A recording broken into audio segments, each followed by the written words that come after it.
Eccoli i predoni dei bar e delle sale slot, banda di romeno e un moldavo da oggi agli arresti. Agivano con la tecnica ricognitiva e poi assaltavano i locali sempre con lo stesso modus operandi.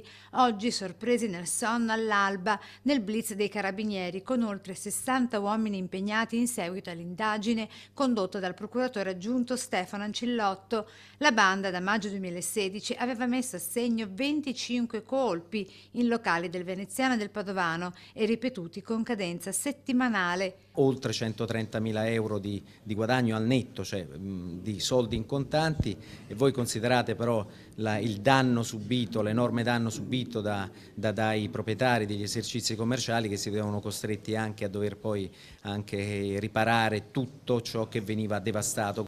Le spaccate a Mestre e Marghera e lungo tutto l'asse del Milanese, Mira, Zianigo, Santa Maria di Sala, Pianiga, nella Venezia orientale, a San Donà e Musile e quindi nel Padovano, a Campo San Piero e Campo d'Arsego. In carcere un moldavo di 45 anni e 3 romeni, rispettivamente di 28, 31 e 30 anni, quest'ultimo pure papà di un bimbo piccolo.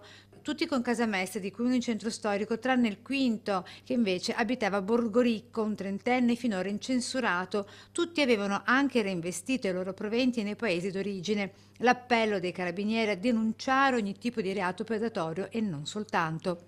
Questa è la dimostrazione che invece con l'impegno, con la determinazione e la collaborazione di chi ci ha aiutato a ricostruire queste fasi di questa organizzazione criminale è la dimostrazione che queste persone verranno punite.